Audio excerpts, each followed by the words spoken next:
The Expendables was supposed to be the ultimate action hero reunion, a dream team of 80s icons like Stallone, Statham, and Schwarzenegger finally sharing the screen. It was a billion-dollar franchise built on pure nostalgia and explosive fun. But behind the scenes, the set wasn't a celebration, it was a war zone.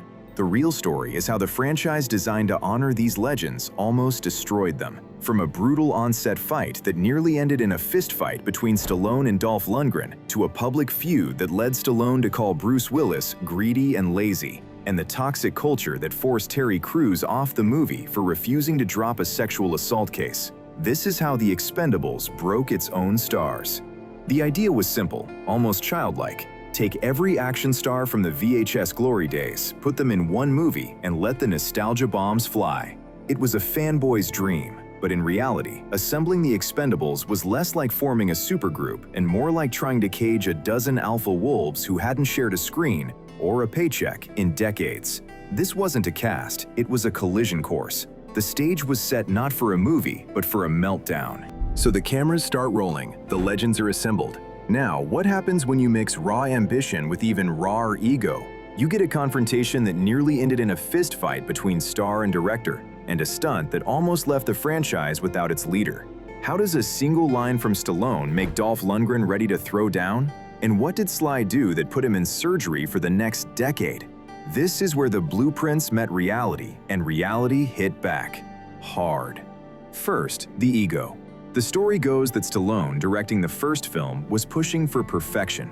In a scene with Dolph Lundgren, a man who literally holds a master's degree in chemical engineering and could snap Sly in half, things got tense. Stallone made him repeat a take over and over, reportedly around 20 times.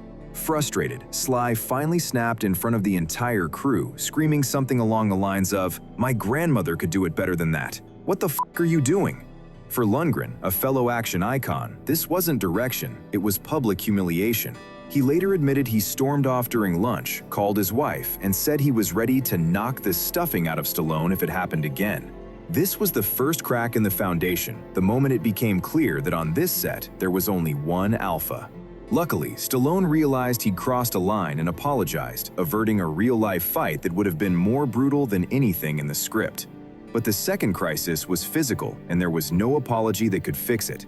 While filming a fight with Stone Cold Steve Austin, a stunt went wrong. Stallone was slammed into a stone wall. The result wasn't just a bruise, it was a broken neck. The injury required a metal plate to be inserted, and, as he'd later reveal on his reality show, led to a staggering 7 back surgeries. He said he's never fully recovered. Think about that. The movie didn't almost lose a scene, it almost lost its creator and star to a career-ending or even life-altering injury. The mission to prove they were still tough enough for real action had nearly broken the toughest guy in the room. And the real wars, the ones over money and power, were just getting started. So you survived the on-set ego clashes and the near-fatal stunts. You think the fight is over? For the Expendables, the most explosive battles weren't fought with fists, but with lawyers and agents in boardrooms. What happens when one star's paycheck demand is so insane it triggers a nuclear public meltdown? And which A-lister did Stallone publicly label greedy and lazy for all the world to see? Welcome to the war, where the only thing more dangerous than a grenade is a rider clause. Enter Bruce Willis. For The Expendables 3, the studio needed his star power, but Willis's team came to the table with a demand that would make a Bond villain blush: $4 million. For 4 days of work. That's a clean million per day. For a franchise built on camaraderie and a shared love of action, it was a declaration of war. Stallone, the self-appointed guardian of the film's for the fans spirit, didn't just get mad, he went thermonuclear. In a move that shattered Hollywood's unspoken rule of keeping negotiations private, Sly took to Twitter. He didn't subtweet, he launched a direct missile. Willis out, Harrison Ford in. Great news. Greedy and lazy. A sure formula for career failure. This wasn't just a recast, this was a public execution. Calling a fellow icon, John McClane himself, greedy and lazy is the kind of career-ending insult most people only think in the shower. It revealed the brutal truth. Behind the nostalgic poster of smiling tough guys, this was a cutthroat business. The all for one spirit was a marketing gimmick. The real mission was survival, and your co-star could become your enemy over a decimal point. The fallout was immediate. Harrison Ford, a different kind of legend altogether, was in. Willis was out, his reputation dented, but Stallone's victory came at a cost. He'd proven he was willing to burn bridges to the ground to protect his vision. He won the paycheck war, but he exposed the franchise's fragile foundation, and the toxicity brewing behind the scenes was about to spill over into something far darker than a fight over money. So the star is crippled, the egos are bruised, and one A-lister has been publicly tarred and feathered. You'd think the drama would be done, but for the Expendables, the offset rot was just beginning to surface. What happens when a producer tries to strong-arm an actor into dropping a sexual assault case? And why did the franchise become so toxic that one action legend wanted absolutely no part of it? This is where the behind-the-scenes chaos turned from ugly to outright sinister. The franchise's moral compass officially shattered with Terry Crews. Crews, the seemingly invincible muscle, was cast in the first 3 films, but when it came time for Expendables 4, things took a dark turn. Crews later testified under oath that a producer, widely reported to be Avi Lerner, pressured him to drop his high-profile sexual assault lawsuit against a powerful Hollywood agent. The message was clear: drop the case or you're off the movie. Crews, to his immense credit, refused. He stood on principle, and he was promptly shown the door. The franchise that sold itself on standing up to bullies had just sided with one. This wasn't an isolated incident, it was a symptom of the culture.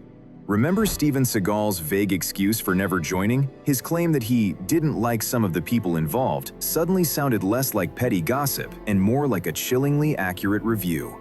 The environment around the films had become so notoriously difficult, so entangled with powerful and problematic figures, that even stars known for their own off-screen drama wanted to keep their distance. The dream of an action hero reunion was now a minefield. It wasn't just about surviving stunts or navigating ego clashes anymore. It was about navigating ethical compromises and the abuse of power. The set wasn't just a dangerous place for your body, it was a dangerous place for your soul. The franchise was bleeding out, not from box office failure, but from self-inflicted wounds of its own toxic culture. So what's the final body count? After all the broken bones, public feuds, and moral compromises, what were these movies really made of? Was it a triumphant last stand for the action heroes of yore, or just a very expensive, very public therapy session for a bunch of bruised egos? And what's the final, ironic twist for a franchise built on unbreakable toughness? Let's tally the receipts. Physically, the cost was staggering. Stallone's neck fracture led to a decade of pain and a metal plate, a permanent souvenir. That's the price of proving you're still hardcore when your body's warranty has expired. Emotionally, the scars run just as deep. The public humiliation of Dolph Lundgren, the nuclear takedown of Bruce Willis, the blacklisting of Terry Crews for having a conscience. This isn't the stuff of heroic legends. It's the stuff of a particularly messy reality show. The dream was a celebration. The reality was a cautionary tale. The franchise that promised to bring these icons together ultimately exposed the fragile egos and toxic power dynamics that kept them apart all along.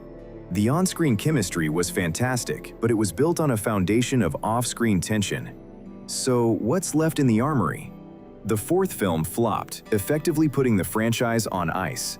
Stallone has moved on, his body a living testament to the physical toll. The rest of the crew has scattered. The ultimate irony? The Expendables, a love letter to tough guys who always walk away from the explosion, created a real-life blast radius that its stars are still walking away from. They set out to prove they weren't expendable, but in the process, they proved that even legends can be broken.